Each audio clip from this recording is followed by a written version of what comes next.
What we think tastes good has a lot to do with what we were raised to eat. However, this is not the case anymore for many New Brunswickers who enjoy eating foreign foods. Ayeda Bedesid explores how food shapes us and our culture. Food is a big part of any culture, so to taste the culture, you have to taste its food. Food like shawarma, a popular sandwich in the Middle East.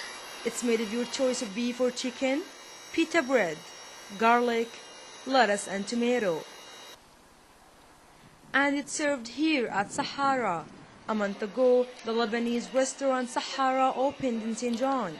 It's Lebanese cuisine that serves a variety of food and the same shawarma sandwich that is made in the Middle East.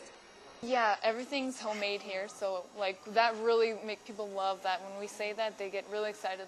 I think Katie Thomas is the manager. She says the owner of Sahara opened the restaurant to meet the needs of all immigrants who come to St. John. So he knew what kind of food they like. He knew that there's a growing population coming. So he wanted to bring a piece of home here for them, because St. John does have a big population of international students. St. John residents say foreign food is enjoyable, tasty, and a social experience. It's good to have different food, shows different culture, and Lebanese shawarma tastes. It's a very tasty food. Trying new foods is a way to open up discussion about new cultures. It's a way to explore new cultures. I think the best thing that's ever happened to St. John in the last 5 years is the abundance of new foreign restaurants, because it's just made the experience of living here so much richer. Opening foreign restaurants in New Brunswick is a good start to build a strong multicultural society. This will attract international students to come from abroad. Thomas says opening a business in New Brunswick would be a great benefit to the province. The government of New Brunswick is trying to maximize the province's social, culture and economic benefits by attracting and retaining skilled foreign workers. The government will offer to fast-track their citizenship process if they have decided to open their business here. Reporting from St. John, for Sioux Journalism, I'm Ayed Abresid. In September, 3 very powerful hurricanes ripped through the Caribbean.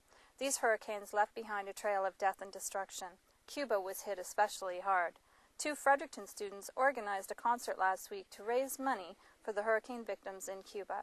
Diane Cole has more on the story. Rachel Smith and Cameron McLean sang from their hearts during last Saturday's benefit concert. The 2 students spent this summer volunteering in Cuba. They developed a love for the country and the people in it while they were there. Well, when we stayed in Cuba, we met some absolutely amazing people, and they were really hospitable and so good to us that when we found out that some of these people had been affected by the hurricane, we just felt like, we didn't have a choice. It had to be done. The 2 students worked with Reverend Chris Levan to organize this concert, which took place at the Wilmot United Church. Levan was the person responsible for the students going to Cuba. He asked them to go as part of the church's missionary program. Levan has been to Cuba many times before and wanted to share the opportunity with these 2 students. It's a very happy culture. The people there, even in the midst of this kind of disaster, tend to be friendly, welcoming. After a day, your family. Hurricanes Faye, Gustav, and Ike pummeled the country in early September, causing over 450,000 homes to be damaged.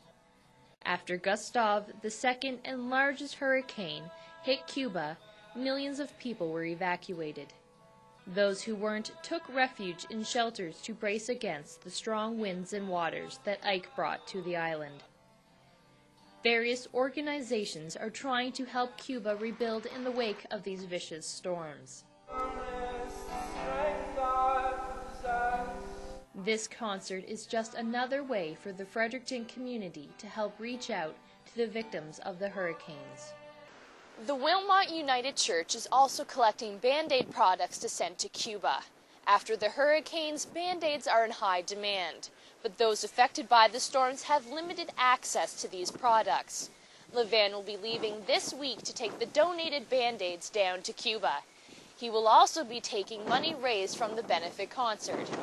The event raised just over $1,300 for the hurricane relief effort. This is Diane Cole reporting for Stu Journalism in Fredericton. Downtown Fredericton is a busy spot with lots of places for food and entertainment.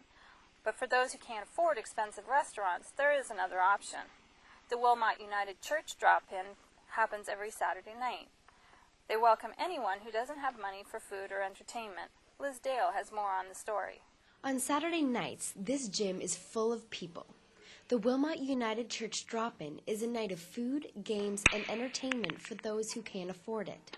People can play pool, go on the computer, play cards, or just have a cup of tea. But this night is about more than just a good time. Beth Arsenault, a social outreach volunteer for the church, says it's a safe place that has little to do with her. I'm not looking for a reward. I'm not looking for people to be like, oh, that Beth, I don't need any sort of affirmation. It's just something that I do. The drop-in couldn't run without the volunteers, but Beth says the night is all about the people who come. 18-year-old Pat Craig was kicked out of high school and is waiting to get back in. He says he just wants a regular life and a good job. Instead of a community inside the classroom, now his community is here. It's the same crew every time I have one of these things, man. Same people. Same people go down to the kitchen every day. Oh, for sure, man. It's kind of cool to walk in the room and know everybody by name. Even Isaac's Way, the restaurant next door, helps out with the event. They provide a meal for the 40 people that come to the drop-in. They've been helping out since it started 8 years ago. The drop-in isn't the only time the volunteers from Wilmot United Church help out. They give out soup on Sundays, homemade bread once a semester, and offer a group dinner at the end of every month. So why do it? According to one volunteer, she says it's all about the need. The overall poverty rate in the Greater Fredericton area in 2006 was 20%. Every month, 700 families use the local food bank. And with those statistics, these volunteers are asking, why not do it? It's this volunteer's third night helping out. She doesn't know why she waited so long.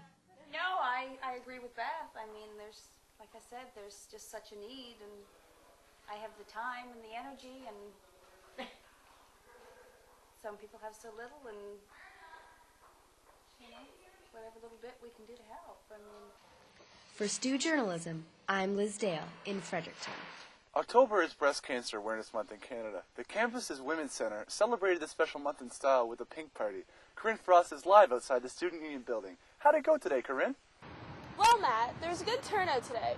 Women young and old came out to learn more about breast cancer.